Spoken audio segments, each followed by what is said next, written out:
the aliens are gonna come pick my body up, and you're instead of like, oh, well, I don't know what to do there. It's like, that aliens aren't coming to pick you up, right? That sounds great. Can you have them come pick up my body too, so I don't have to pay for a funeral? Exactly, right? I wouldn't be where I am now if it had not been for him.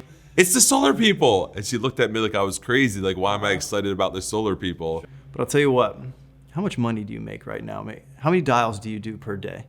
She goes, these are really personal questions now. And she goes, why are you asking this? Because at the end of this call, I'm going to decide whether or not I want to offer you a job. I just want to let you know, you're at work and you're wearing cargo shorts and flip-flops. You have won at life. I've always been insanely good with my hands, and I know that sounds like an overstatement for somebody who tries to be humble. So first off, I've always sucked with my hands, right? You'd actually be the first person I'm telling this to. Appreciate it. We won't tell anyone, don't worry. You could judge someone's success by how many people show up to their funeral. Absolutely. Right, and money don't make people show up to your funeral. That's right. unless they're in the will, right? Not unless you're passing out raffle tickets for a drawing at the end. Welcome to my show of ordinary people doing extraordinary things, where we hear from regular people who got tired of living their ordinary lives and were not afraid to make that jump. You gotta be different. You can't be doing what everyone else is doing. You gotta create action. You gotta create momentum. So I'm looking for demand and I'm looking for mentorship because I wanted to know everything my mentor knew. People who are just like you and me. How you doing? My name is David Price. Here's another episode of Ordinary People Doing Extraordinary Things. We're in Cape Coral, Florida. If you see something you like, put it in the comments. Give me a thumbs up. Hit that subscribe button and hit that little bell so you get a notification every time I make a video. I have a special guest here all the way from the Fort Lauderdale area, Chester. How you doing, Chester? I'm doing fantastic, man. How you doing? Doing great, man. So Chester submitted $14,500 in business in 1 week, 100% on the phone. We're gonna go over some tips and tricks later on in the interview of how he did that. But first, we're gonna get a chance to know Chester, see where he came from, talk a little bit about his childhood and what got him to insurance, man. So Chester, extremely excited to have you here, man. So we were talking a little bit earlier and we had some things in common. We both lived in a single wide trailer at some time. And let's go back there and talk about that because I like to talk about, those humble beginnings. Yeah. Grew up in a single parent environment till I was 10. I lived in a single wide trailer in Gainesville, Florida. That is truly the thing nightmares are made of. And, every now and again, just to remind myself where I am now, I'll go back, Google Maps, and I'll look at it on the street view. It's still there, and it's. I'm just glad I'm not there anymore. Let's put it that way. That's funny you did that. I was speaking, and I wanted to do a slideshow, and I actually was looking on Google Maps for the trailer that I lived in. It looks like they replaced it with a nicer single wide trailer than the one I live. But yeah, I remember it was me, my stepmom, my father, my half sister, my sister. It was a 2-bedroom trailer. I slept on the couch in the living room, and it was humble beginnings, but like also I believe it's what made me. Right. And I think those things actually, I used to look at those things like, man, how come I didn't have what all these other people have? But now I take that as a blessing. Do you feel the same? Absolutely. A little bit different sleeping arrangement for us. You had a bedroom? You're one of the rich kids. I shared a bed with my younger brother. Okay. My mom had the room all the way on the other end, so 2-bedroom. But, I look back and I'll bet now at almost 6 feet tall, I could touch both walls like if I stood in the middle. But I agree with you entirely. It keeps me humble, because that's important to me. Having things is nice.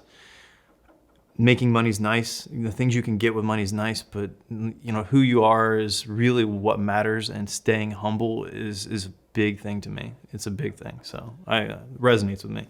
Absolutely, man. I always say you could judge someone's success by how many people show up to their funeral. Absolutely. Right, and money don't make people show up to your funeral. That's right. unless they're in the will, right? Not unless you're passing out raffle tickets for a drawing at the end. Exactly. Maybe I'll have to do that. So you say you lived in the trailer until you were 10, and then did something happen? Yeah, my mother remarried. She married my stepfather, who actually is my father. He's no longer with us. Actually, Valentine's Day will be gone 8 years. My condolences. I appreciate that. Thank you. But him marrying my mother absolutely changed the trajectory of my life. Brought us out of that area, moved into the first home I'd ever lived in, and I wouldn't be where I am now if it had not been for him. He was a tradesman, so he was a plumber and a master plumber, general contractor, and I repiped my first house with him when I was 12. He insisted I have my first job at 15. So I learned how to work. I understood what a work ethic was, and I became a tradesman. And all through when I was young, and then even after high school. Man, it's so cool to listen to that story because, again, you're not going to believe this, but about the same age is the first time I lived in a house. I actually moved into my mother. My mother suffered with addiction, and she got clean and got her stuff together. So I actually moved in out of the trailer, moved in with her. And then at 13, she introduced me to one of her friends, and he was an electrician. And I spent my whole summer when I was 13 living with this electrician and working, and we were leaving. We lived in New Jersey, I lived in New Jersey, but his house was in New Jersey, and it was about an hour and a half from New York City.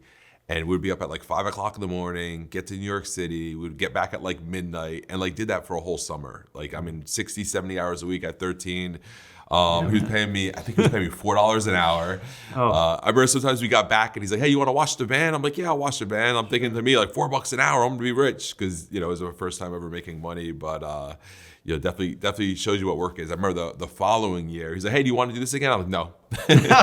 No. Like I lost a whole summer of my life, but definitely learned what work was then. And amazing the things you learned and you took with you, right? Absolutely. And it's so funny because it's like as we get older and we start having success, you start like, oh, those things actually helped me. Absolutely. Awesome. So you're plumbing now. So high school, how was that for you? High school was actually great. Played baseball in high school. Wasn't one of the really popular kids, but a lot of the baseball players knew almost everybody, and that was fun.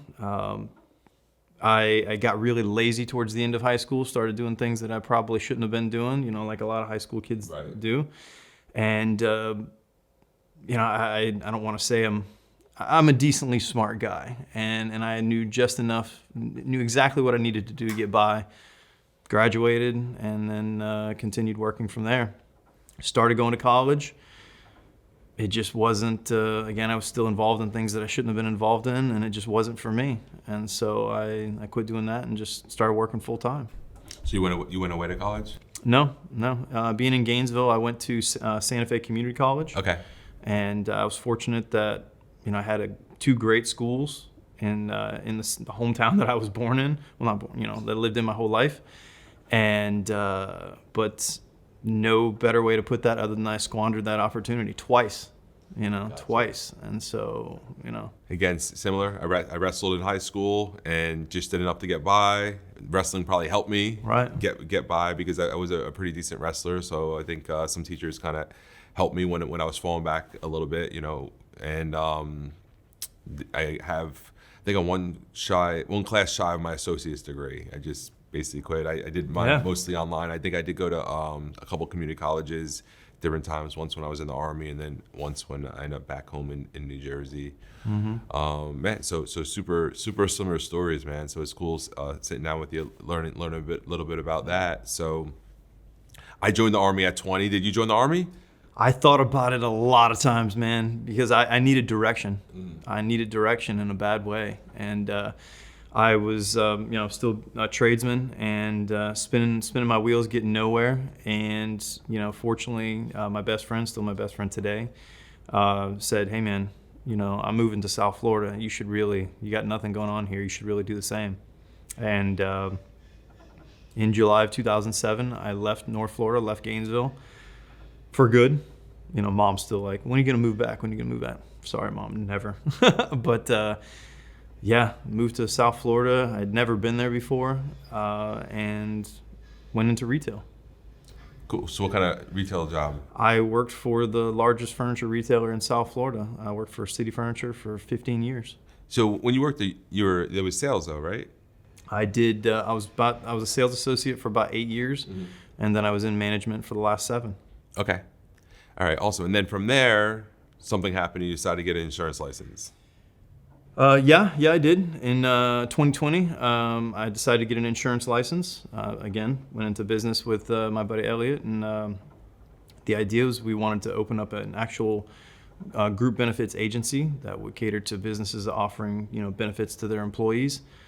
And how's the phrase go? You don't know what you don't know. And I was woefully unprepared for that, and on top of it, I didn't work near as hard as I needed to in order to be successful. That's unfortunate, and it's something that I regret. Few things in life, but that one sticks in the back of my mind every day. Cool. We're gonna break that up a little bit. So dig into it. So first off, group benefits to me seems super complicated. Especially from what I know with final expense. Yeah, You're it's incredibly complicated, and even more so. Not to get into the weeds, but in very short order, it's going to be unaffordable for every American and every employer, and they will no longer be able to offer benefits to their employees. A lot of folks don't know this. And there are some particular steps that can be taken to fix that problem, move in a particular direction, certain steps, but also legislation that's needed. But the thing is fear dictates what a lot of folks will do and won't do. And I'm talking directly to business owners, and that's fear of the unknown. And when you have somebody like myself that comes into your office and tries to explain a better way to do it, where you can provide a better level of service and you'll save money at the same time, and truly take care of your employees. But it's something you've never heard before. You're afraid of that, and you say, no, no, no, no. And unfortunately, I didn't have the willpower to go through as many no's as I did, and that's how it happened. I feel like business to business sales has to be one of the hardest, because I know when I'm in my office and I'm working, I don't want to deal with somebody cold calling me or knocking on my door. I'm like, dude, I'm working, leave me alone. Right. It's like you hire a receptionist. That's their job. You are the gatekeeper. Keep the salespeople away from me. Absolutely. Yeah. So I was working in my house yesterday, and I had my assistant working in my house as well. And someone knocked on the door, but they did the dun, dun, dun, dun, dun. So I knew it was a salesperson, and my bet was it was solar. So I'm like, it's the solar people. And she looked at me like I was crazy. Why am I excited about the solar people? Sure. So I opened up the door, and they did their little pitch, try to make it sound like they were with the electric company, or they're gonna some government kind of deal, right? They made a little pitch, and as soon as they started, I was like, "Oh, you're the solar guy!" And they looked up at me. I was like, "Come on in!" Oh man, they were so confused. So for sure. I was like, "Come in." I sat him down on the couch. I sat down. I was like, "How long you been doing this?" But it's so funny, right? Being in somebody that hires sales professionals. So oh yeah. I had somebody also cold call me the other day to see if I want to buy my house. So did I. And I was like, well, hold on a second. We could talk about it in a second, but is your life insurance up to date? He's like, what does that have to do with you selling your house? I was like, absolutely nothing. Yeah. But I got you on the phone when I want to check your life insurance. Let's run your quote here. How old are you? And he's like, what does that have to do? I was like, well, how old are you? And he didn't want to talk anymore. I don't understand. I was like, you called me, so let's talk about your life insurance. I had a very similar experience with somebody. It's a young lady that called me from Texas. Okay, and she wanted to know if my business had lost money during COVID, and that the government was providing X amount of dollars for each employee that you lost. And I let her go through her entire thing, and I said at the end, well, I didn't lose anybody, but I'll tell you what, how much money do you make right now, mate? How many dials do you do per day? She goes, these are really personal questions now. And she goes, why are you asking this? Because at the end of this call, I'm going to decide whether or not I want to offer you a job. and she goes, and she says, really? And I said, yeah. So tell me more. How many dials do you do per day? How much money do you make? Where, all of this. And I said, you realize that program is going away soon, right? And she says, yeah, I know. I'm going to have to figure out something to do. Here's my name. Here's my number. Well, you already have my number, but I'm going to send you some information. Let's talk when you're ready to, And she was excellent on the phone. I love it. Yeah. So always take advantage of that, right? But the one thing I'll add to that, and this is training for anyone that paying attention, is I am everyone to my Instagram, right? So when the solar people come, they don't leave until they follow me on Instagram, and so now they don't forget about me. Right. So now they're seeing all this. They get to stalk me a little bit. They get to see other things. And I'm like a 50-50. Basically, about 50% of the solar people I've been in my house reached out to me looking for a job at some point. And I believe the other 50 will too, right? Especially come August when it starts getting really, really hot. Right. So definitely want to always have a place to send them so they can watch you and see you're real. Absolutely. Right. Because now you're a voice to them. But you want to be a picture and a reel to them and a story to them, and look what their person's driving. That person really does this. Or, that person's working from home, and see those things. So you're reminding me I need to step up my Instagram game. Step up the Instagram game. Well, it doesn't have to be Instagram, right? I think personally, I like Facebook the best. I think Facebook is the most personal, right? I think if somebody's on my Facebook, it's the more best example of my real life. Right. I think Instagram people tend to make their life look better. But what I've noticed is a lot of the younger people that are selling solar, they don't have Facebook.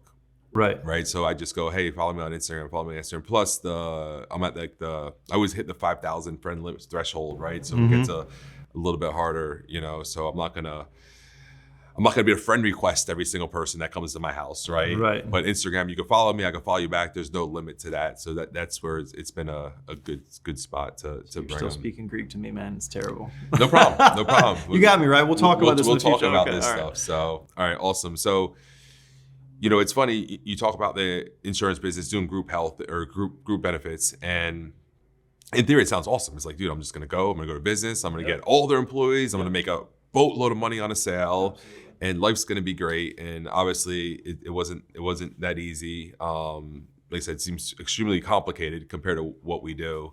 But I think the biggest thing, and just from talking to you without even digging into it, was you guys didn't have a good lead program. No. Right. And that's just, I was in a couple of network marketing companies and I never found this success. Obviously I'm a hard worker. I'm super successful with final expense, but it's 100% because of the lead program. Right. And what the lead program did is it's like, all right, cool, I'm ready to go to work. And it's like, cool, these are the people you're gonna see today.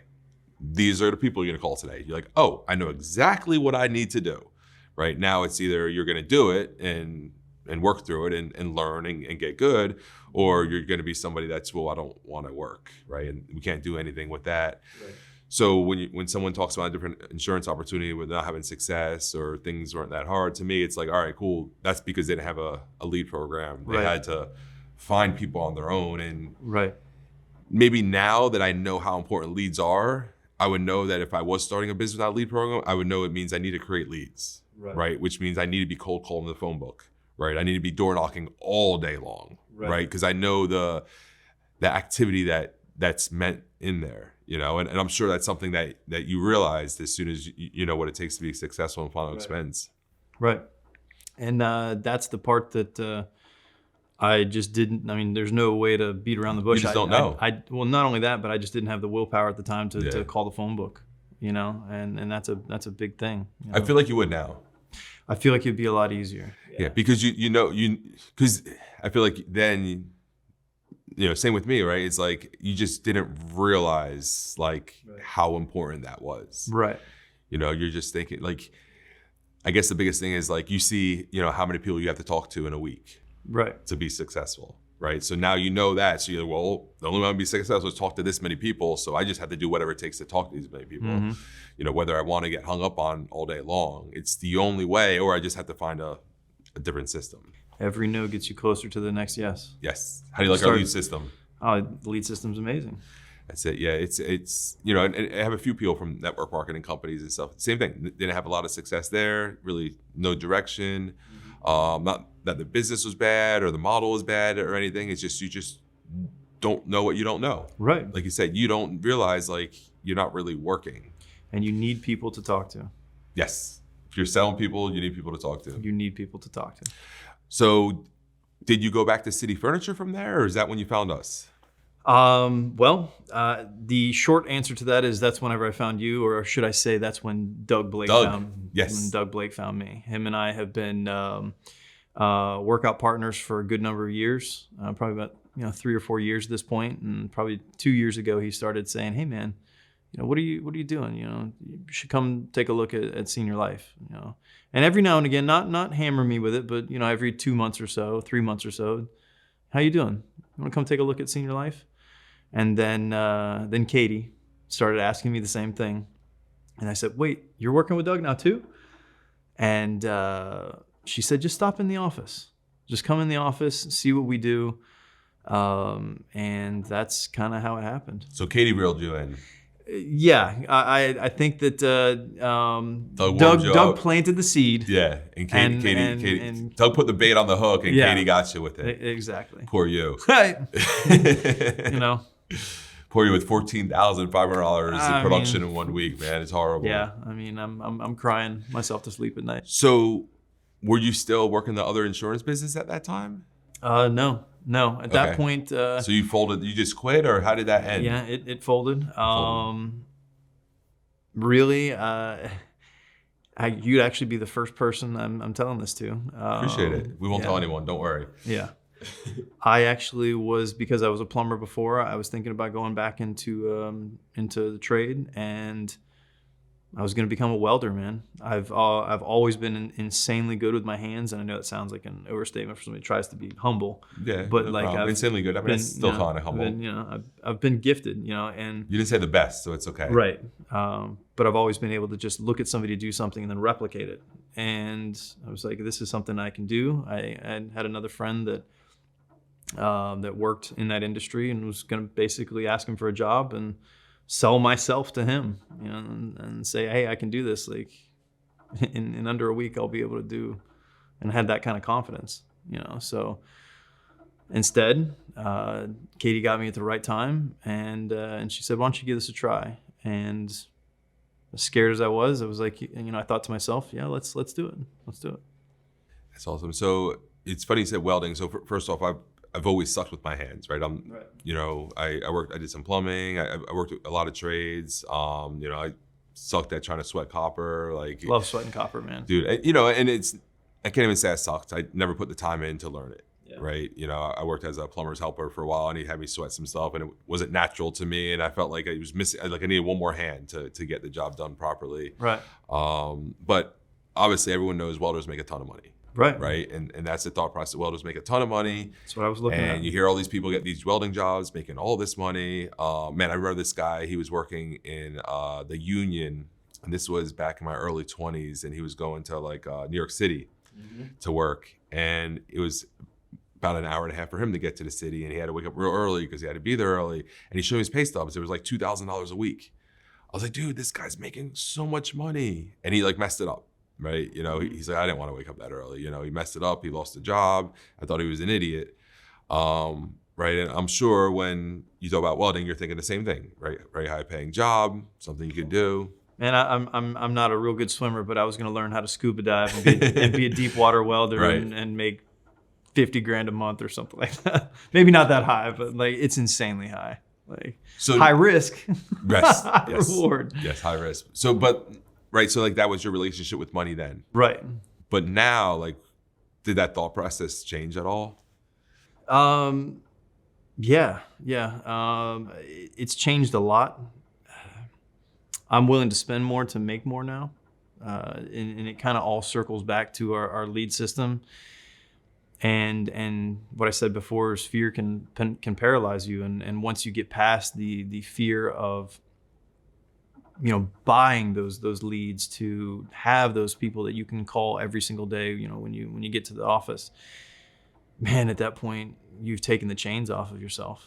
And whatever you do after that is you're controlling your own destiny. Absolutely. Yeah. I mean, I would say we're in the money flipping business. It's That's a great way to put it. Every dollar you give, you get $2, $3, $4 back, depending on your skill. But minimum, I say $2 back. Right. So it's when people are like, how much money should I spend on leads? Well, I don't know, but how much money do you want to make? Exactly. Or real simple, every dollar you give me, I'm going to give you $2 back. How many dollars do you want to give me? Right. right? I mean, is there a limit? How big of a check can I give you? Yes, Like, exactly. how much you willing to take? Yeah, it's so simple, and that's the biggest thing, right? With the mindset of having a new agent. I think one of the first questions I get with somebody who's either looking to work with me or looking to get an insurance license is, do I have to pay for leads? How much do they cost? How much do you have to spend? I was like, you don't have to spend anything. You don't have to buy leads if you don't want to, right? You're gonna have a hard time being successful. But what I can tell you is, if you change your mindset to the more money you spend on leads, the more you actually make, right? You can be ultra successful. Our leads will definitely take a average producer and turn them into a superstar. But the other question I was trying to get back to was like a welder, right? Right. That makes 10 grand a month or 20. Like, do you still feel like a welder's paid really, really well? Like, would you want to live that life still, or do you feel like you get paid way better for way less work now? I would do it for fun, like as a hobby, if I needed to build something. But do I have any desire to be a welder? Hell no. No, right? Sorry for putting that. No, it's fun. It's funny because again, like, your thought process changes so Right. much. Like, a lot of things like I thought were like great opportunities, you realize like, wow, no, I was totally cutting myself short, selling Right. myself short. Those guys and girls work, man. We don't. Yes. We don't work. Yeah. I don't work. No, I we mean, don't work. I work. Yeah. You know, I show up. I show up. I talk to people. I have great conversations with mostly senior citizens that have a true need, and I get to solve a need and help their family. Like, that's not work. No, it's not, right? In air conditioning. Yeah. I know I you wear pants in the office. I think I wear shorts pretty much I wear all day. shorts most You of wear the time. shorts? Yeah. That's it. And a t-shirt. I remember I was in the Virgin Islands working, and I was at the port because we had to ship stuff on the port. This was after Hurricane Maria, and the guy was there with cargo shorts and flip-flops. And I saw he was like so stressed out, right? And obviously he was super busy. It was right after Maria. He was dealing with FEMA, like all kinds of things. And I looked at him. I was like, dude, I just want to let you know, you're at work and you're wearing cargo shorts and flip-flops. You have won at life. Right. That's it. That's when you made win it. at life. Yes, you made it. I would be wearing this right now. I probably should be. So speaking of conversations, I'm brought back to, I remember one day I was in the office, and this was towards the beginning, right? You only been working with us for how long? 7 months. 7 months, not even a year. And I always tell people the year is where you see the magic. Right. You're obviously seeing some magic before. I mean, you sound phenomenal on the phone. I think you're going to call me at a year, and you're going to, because I get this call all the time when I tell people, you're going to call me at a year. I'm like, damn, Dave, thank you. I see it. I really, really see it now. But I know you're definitely seeing, some of the fruits of your labor. Right. But I remember being next to you when you're super frustrated, man. You want to talk about like how it was in the beginning? Yeah. Every single no, or I shouldn't say every no, but it was hard for me to have a conversation with somebody, with somebody that was calling in with a lead. I'll refer to him as a lead. But folks calling in looking for final expense, and sometimes they would be combative with me over the phone. Sometimes they would just absolutely say no, or sometimes they wouldn't play along with my script, and it would frustrate me.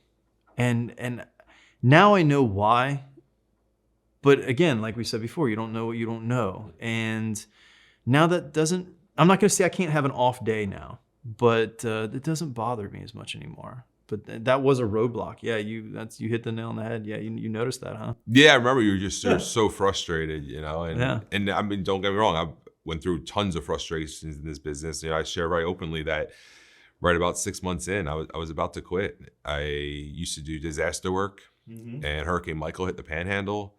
I had all my contractors calling me up. Hey, we going to work, Dave? We going to work? I mean, there was millions of dollars to be made over there, and at the time, I was, just getting by selling insurance. I wasn't making anything that I was making now. Right. And it was real tempting, but it wasn't what I wanted to do anymore. Right. Right. I made a conscious decision to get out of that business because it had too many moving parts. There was just too many headaches. Find something real simple that was going to give me the lifestyle I wanted. And I just didn't get to that point yet.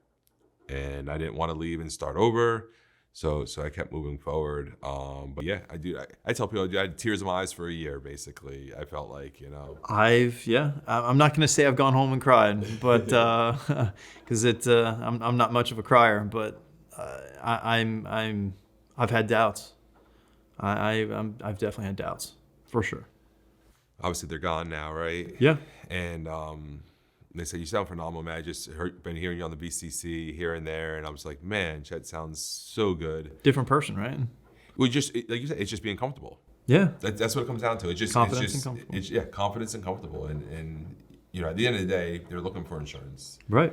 And when we stop believing the nonsense that they start with to make Right. sure they're not being sold, and we learn how to get around that, and then we just have real conversations with people. When they say something ridiculous like, the aliens are gonna come pick my body up, and you're, instead of like, oh, well, I don't know what to do there, it's like, the aliens aren't coming to pick you up, right? That sounds great. Can you have them come pick up my body too, so I don't have to pay for a funeral? Exactly, right? But like, the people are uncomfortable. They take Right. that as objection. Absolutely. They'll be like, well, what do you do when they tell you the aliens are gonna pick you up?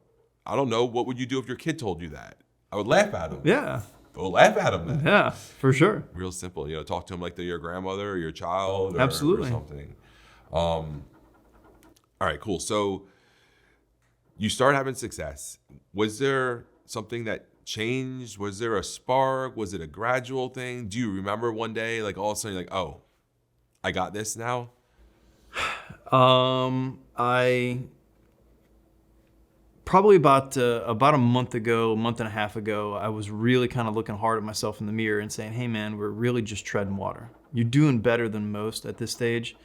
Because I would always have Katie in my ear. She, at the time, she was in the cubicle next to me at the call, at our office, and she was like, you're doing better than most people, at this stage.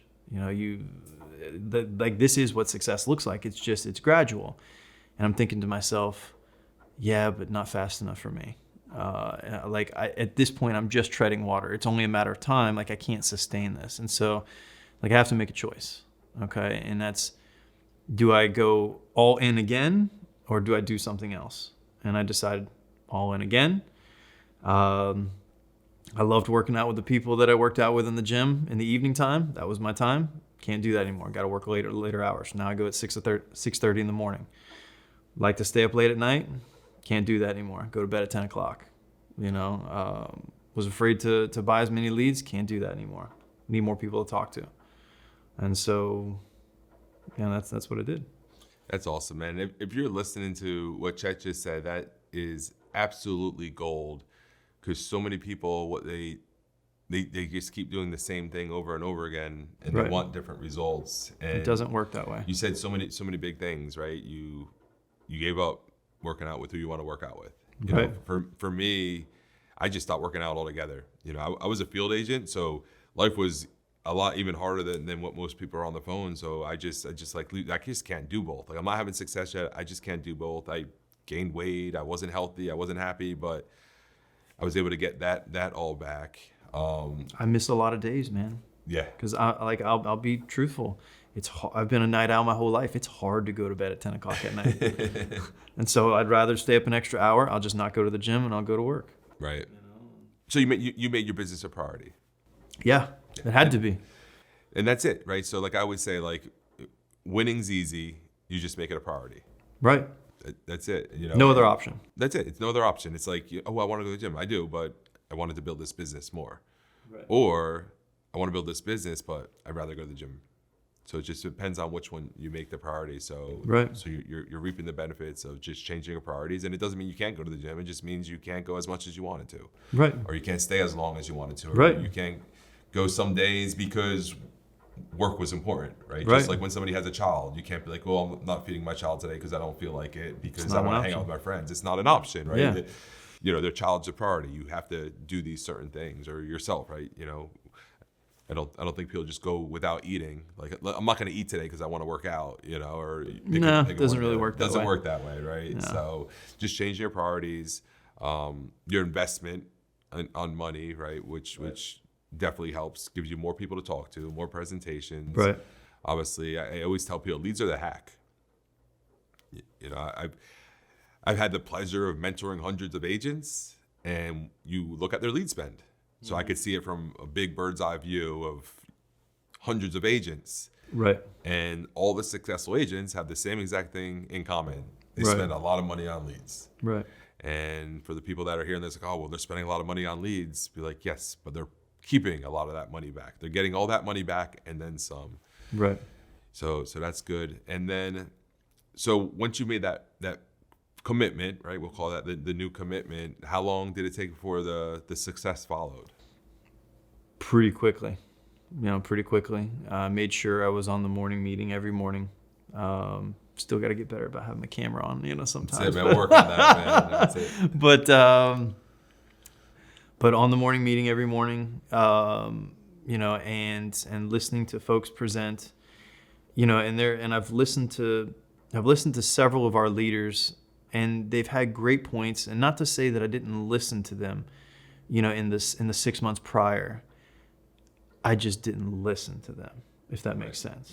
Mm-hmm. I was hearing them. Okay, here's a better way. I was hearing them. I understand exactly what you but mean. I wasn't listening to them. And there were a couple conversations, within the last month that just, oh, well, she said that differently this time, and this time it resonated with me, and that's what I need to be doing. And so, yeah, that's it made all the difference. All the difference. That's it. It's like seeking specialized knowledge, and I truly believe that I can learn from anyone. Right. Right. And sometimes you forget things. Sometimes you hear it again, and sometimes you're a different person when the same thing was said, and you understand it in a different way. Right. And I think that's a big thing. And when someone speaks, it's like, okay, cool. Am I going to just hear them, or am I going to be like, all right, cool, let me learn something. Like, look, I got to catch one thing out of this. Let me make this 30 minutes worth my time. Right. And exactly. That was the way I looked at it. I was spending money talking to this person.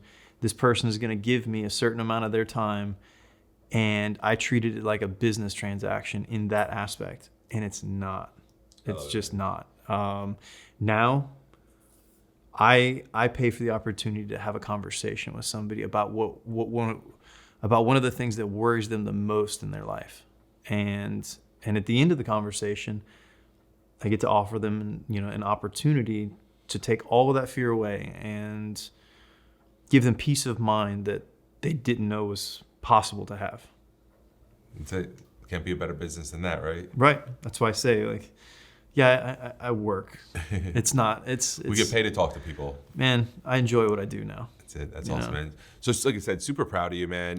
One thing that I love seeing is I love seeing somebody that show up, and then basically they have that level of commitment to keep coming, but then all of a sudden they're like, all right, cool, like let me really, really commit. Right. And I remember someone told me one time, they're like, Dave, you're just not really working. I'm like, what do you mean I'm not really working?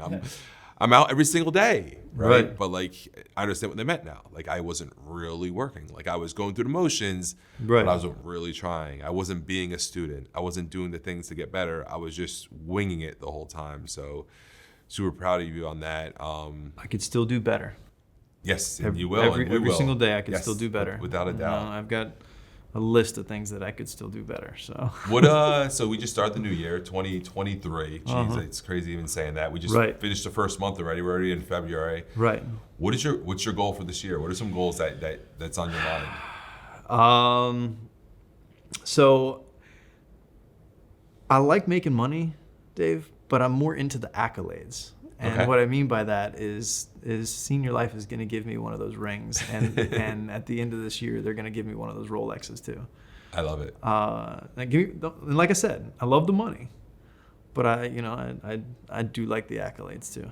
So that's my goal. That's the small goal. The big goal is to start moving down a path of true financial freedom.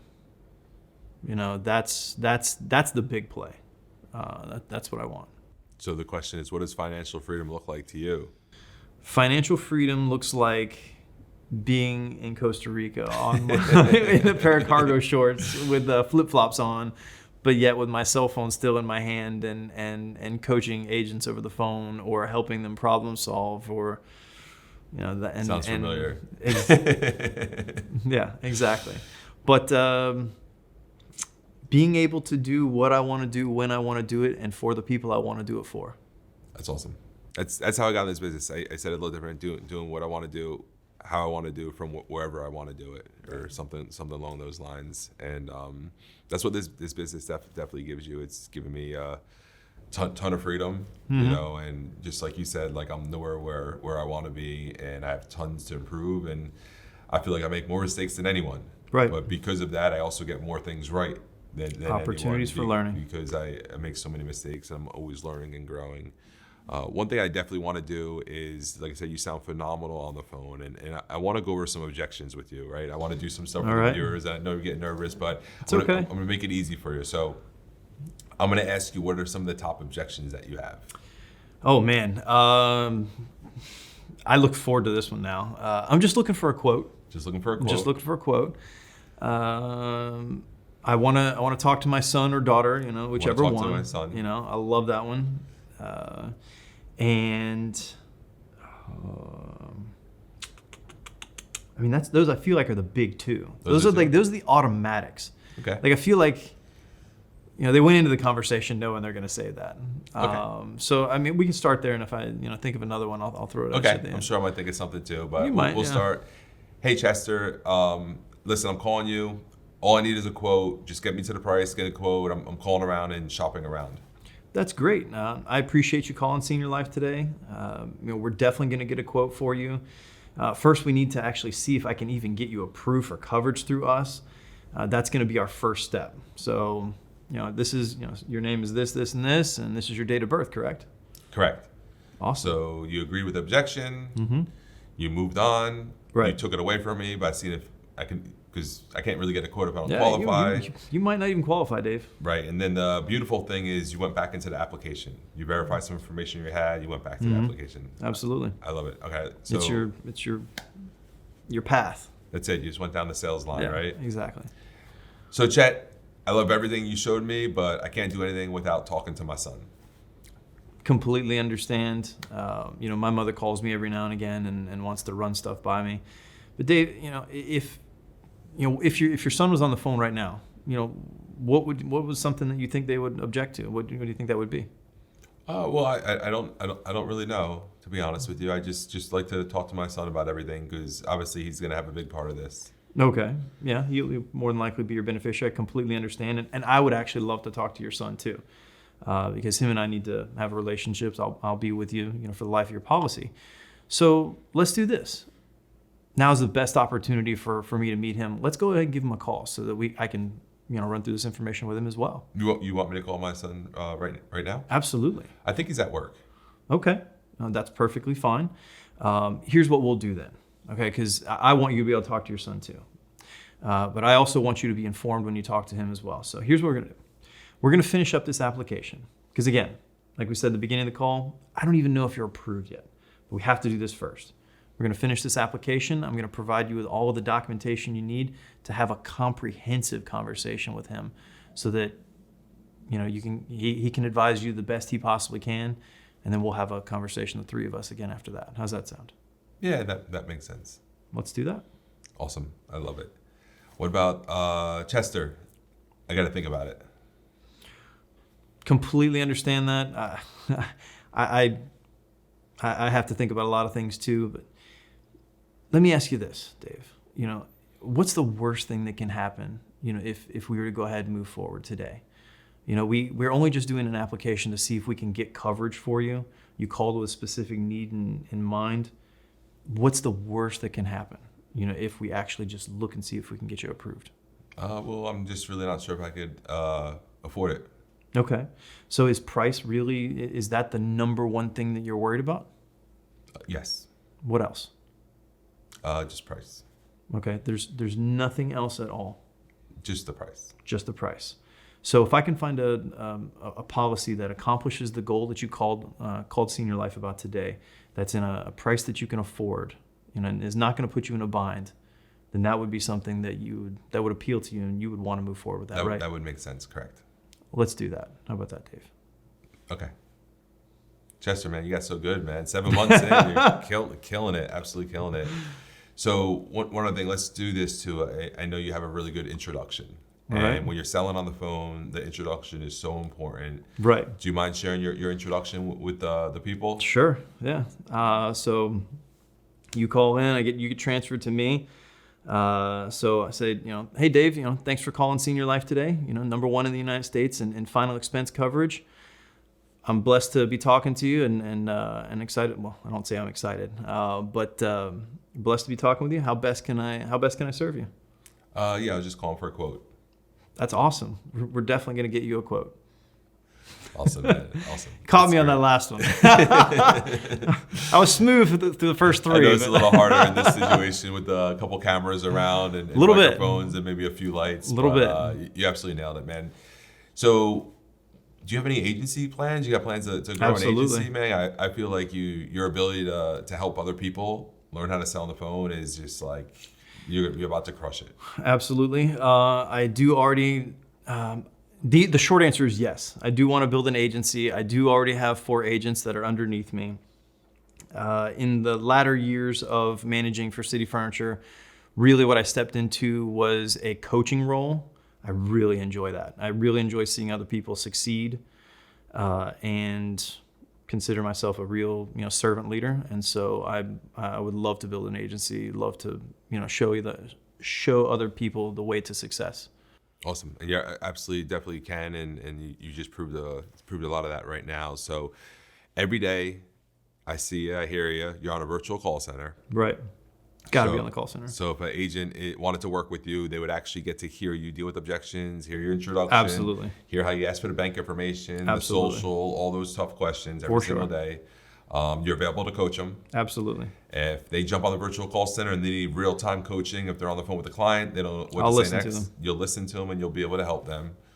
Awesome. And you're looking to hire agents nationwide? Absolutely. Nationwide, they can work from their house, Absolutely. and you'll help them be successful For sure. The best I possibly can. the best you can. Awesome. So how can they get in touch with you, Chet?